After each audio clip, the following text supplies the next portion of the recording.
Good morning. This is Howie, and I'm here to help you win with money. Today is a new week. Today, Monday, December 14th. Lots of news. As you know, Pfizer did send out the vaccine over the weekend.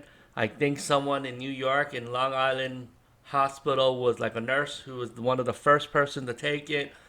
At first, the market is shooting up, but look, it is going down.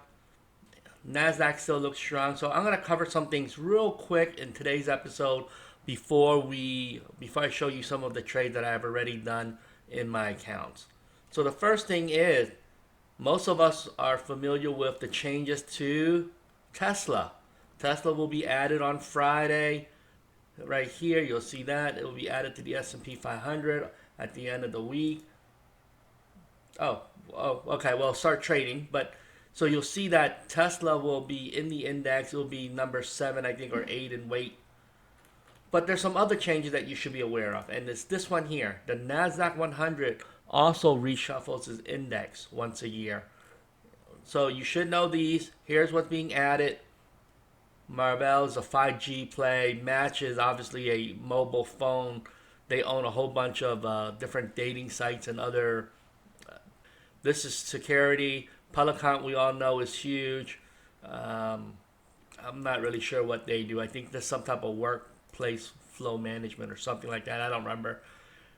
What we care about is what are coming out, and there's some of these things are coming out. Are they setting Citrix System up to replace it with Zoom in the future? I don't really know. Expedia, I was surprised is coming out. Expedia and bookings are normally pretty good ways to measure travel and sort of the younger generation of how they book stuff. They do it through mobile apps or through websites like this. So there's some interesting changes. I was really surprised video game makers coming out here, and Ultra is a really great place to buy beauty products at your local retailer. They have done a great job in expanding their businesses, whereas all other retailers are doing bad or worse. They have been able to continually grow. So they're doing well. But those are the changes for the NASDAQ. And real quickly, let me just show you my transactions. So I did a few of them. Here you go. You see these. I only had two things expire worthless. So guess what I do? When they expire worthless, I put them back in play. So I created another cover call. EA, I did roll up and out for another dollar in strike price. I think they bought out on some small software company for $2 billion. Rocket, I am doing something. You see this? I closed it for $6 today, but I moved it up closer. Rocket is at 51.60 or so, and I'm trying to just play this one. I'm just trying to milk out extra dollars. It could be a bad move, but I don't know. Here you go. MetLife is where you see expired, so I put it back in play. I have multiple rockets, and I did this, and I'm rolling. Kraft Heinz is showing some good strength. So in order for me to make sure my cover calls are making money, I had to also roll this out for $9 profit again, and then I'm rolling it up 50 cents in strike price. I just think Kraft Heinz will still have a nice growth in the next maybe two more quarters or so. We'll see what happens once millennials go back out shopping again. Will people still buy their products? We don't know. But this is the sort of the short-term play, or do people think there's more leg in this company? Remember, Warren Buffett took it over at over $60 or $70 a share. This thing is trading. It hit as low as like 26 or something like that. I got in relatively pretty cheap, 26 or 27 or 28. I don't remember what I got in at, but I'm already up and I'm still playing it, making money on the cover calls. So because I'm showing you all my trades today, I'm probably not going to create a video showing you how I copy my transaction log for tomorrow. And the last thing I wanted to cover real quick is there's a lot of Robinhood traders. And what a lot of people don't know is Robinhood currently does not offer any retirement type planning accounts. What that means is there is no IRA, there is no Roth IRA. Everything is a taxable account. Or why does that matter? Most Robinhood traders are younger generally meaning less than 40. And when you're younger, it makes sense for most people to pay taxes up front, put everything in a Roth IRA, and then trade in a Roth account. The only time you don't want to do that is if you need to use margin for your strategy. These type of accounts do not allow margin. Now, why do I like using a Roth for trading? Because I don't have to pay taxes this year, which means whatever gains you made, normally you tax it on to your ordinary dividend. I don't worry about it.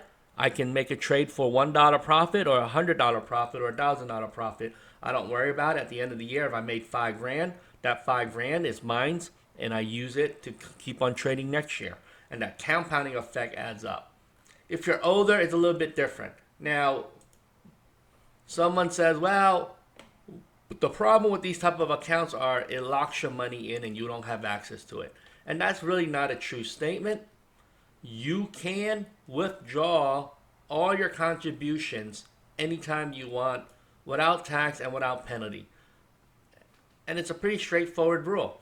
The only time you pay taxes is on the gains, if you want to withdraw the gains early.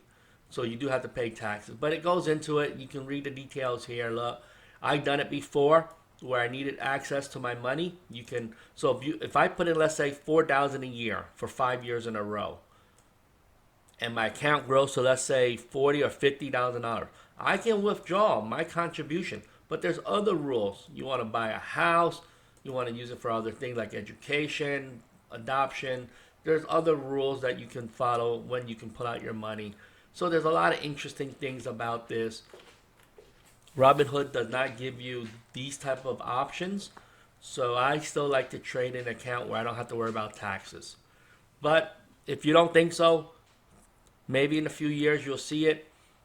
There's a lot of us older people who trade in our IRAs or in our Roth IRA account, so we don't have to worry about taxes. I don't have that 20% drag on my account. For most people, if you have to count for the tax lag, that reduces your actual profit. So if you made $5,000 this year, and if I made $5,000 this year, I'm already up 20% ahead of what you made, because your $5,000 becomes $4,000 when you pay your taxes. And the last thing before I go is please follow my YouTube channel. If you want, there is a cash giveaway I am doing within the next week. Is it next week? Let me check the calendar. Yeah, I'm going to be doing a drawing next week to give away cash. The rules are listed in that particular video. You need to be local to the Tampa Bay area. So go into this video, see if you qualify. My rules are designed so I give it away to someone who I know is from this area, who doesn't have like fake spammer accounts or someone who creates 50 different accounts to stack the odds in their favor. So if you are in the local Tampa Bay area, or if you win and you want to meet me in person, the rules are listed in here. See if you qualify. You see, I create a lot of different videos. If there's something you want to see, or a ticker or stock that you want me to follow, let me know. Comment below. I generally cover a lot of different areas. I have Bitcoins, I have DocuSign, I have Teledocs, I have different stocks that I follow. I did Square the other week, made some money on there. And I try to cover what's popular. So if you have other ticker symbols that you like me to cover, let me know. Comment below. And I'm still trying to build out my content for what I'm doing here. But I do talk out my strategy in my videos. And a lot of times I record it as I go. So a lot of it is not, it's not planned. I look at my portfolio and I try to put on a trade in real time as I'm recording. Hopefully you like this. Like, subscribe. Let's do this together. Let's do this $1 at a time. Have a profitable day.